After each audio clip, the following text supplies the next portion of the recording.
নমস্কাৰ বন্ধুসকল, আজি আমি কথা পাতিম নিয়মীয়াকৈ গৰম পানী সেৱন কৰিলে কি কি ৰোগ ভাল হয় বা কি কি ৰোগক দূৰত ৰাখিব পাৰি। পানী হৈছে প্ৰাণীৰ প্ৰাণ, এই কথা আমি সকলো মানুহে জানো।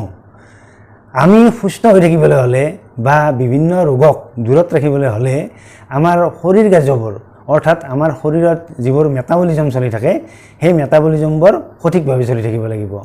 আৰু মেটাবলিজমবোৰ সঠিকভাৱে চলি থাকিবলৈ হ'লে আমাৰ শৰীৰৰ কোষবোৰত যথেষ্ট পৰিমাণে পানী থাকিব লাগিব আৰু লগতে আমাৰ শৰীৰত তেজ চলাচল বা ৰক্ত প্ৰবাহ সঠিকভাৱে থাকিব লাগিব।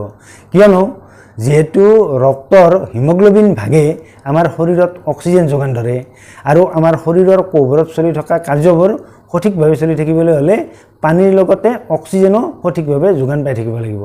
তেতিয়াহে আমাৰ শৰীৰ কাৰ্যবোৰ সঠিকভাৱে চলি থাকিব আৰু আমি বিভিন্ন ৰোগ ব্যাধিৰ পৰা দূৰত থাকিব পাৰিম। কিন্তু কথাটো হৈছে আমাৰ শৰীৰৰ যিবোৰ মেটাবলিজম চলি থাকে সেই মেটাবলিজমবোৰ চলি থকাৰ ফলত অনবৰতে আমাৰ শৰীৰত কিছুমান বৰ্জনীয় পদাৰ্থ উৎপন্ন হৈ থাকে আৰু এই বৰ্জনীয় পদাৰ্থবোৰ যদি সঠিকভাৱে আমাৰ শৰীৰৰ পৰা বাহিৰ হৈ নাযায় তেনেহ'লে আমাৰ শৰীৰটো দূষিত হৈ পৰে আৰু আমাৰ শৰীৰটো দূষিত হৈ পৰাৰ ফলতে আমাৰ বিভিন্ন ৰোগ ব্যাধিৰ সৃষ্টি হয়। গতিকে আমাৰ শৰীৰৰ পৰা এই দূষিত বা বৰ্জনীয় পদাৰ্থবোৰ বাহিৰলৈ যাবলৈ হ'লে আমাৰ শৰীৰত সঠিক মাত্ৰাত পানী থাকিব লাগিব। তেতিয়াহে আমাৰ শৰীৰৰ পৰা এই বৰ্জনীয় পদাৰ্থবোৰ বাহিৰ হৈ যাব আৰু আমি ৰোগমুক্ত হৈ থাকিব পাৰিম।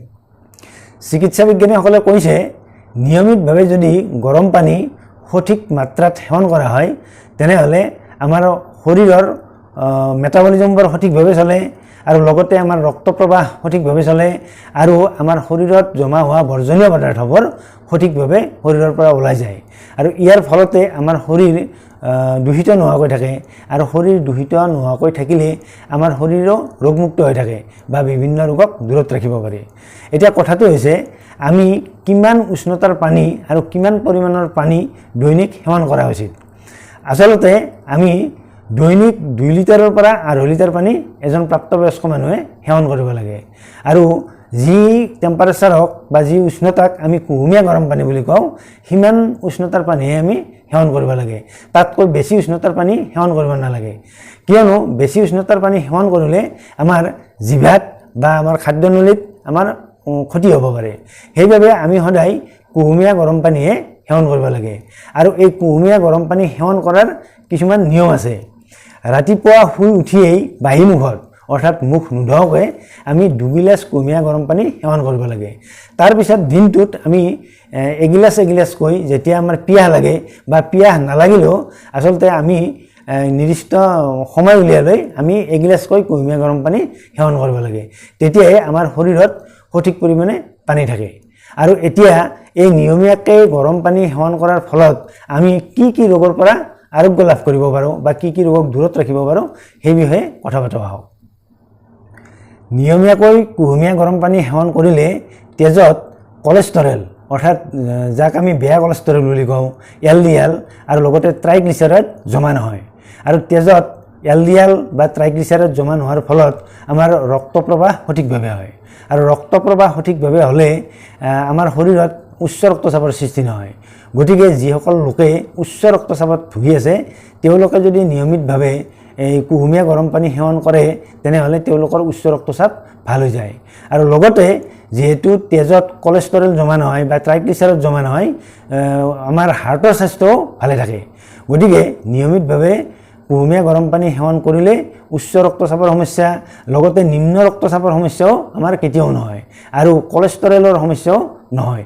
যিসকল লোকে কলেষ্টৰেলৰ সমস্যা বা ট্ৰাইগ্লিচাৰাইড বেছিকৈ উৎপন্ন হোৱাৰ সমস্যাত ভুগি আছে তেওঁলোকে নিয়মিতভাৱে কুহুমীয়া গৰম পানী সেৱন কৰিলে এই কলেষ্টৰেলৰ সমস্যাৰ পৰা বা ট্ৰাইগ্লিচাৰাইডৰ সমস্যাৰ পৰা অতি সহজে আৰোগ্য লাভ কৰিব পাৰে।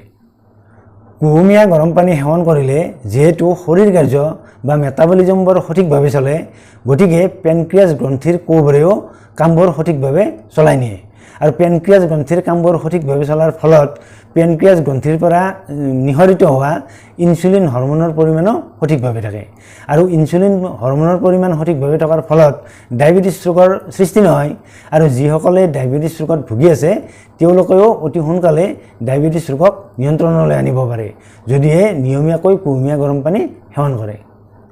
নিয়মীয়াকৈ গৰম পানী সেৱন কৰিলে হজম শক্তি বৃদ্ধি পায় আৰু হজম শক্তি বৃদ্ধি পোৱাৰ ফলত গেষ্ট্ৰাইটিছৰ নিচিনা সমস্যাৰ পৰা দূৰত থাকিব পাৰি।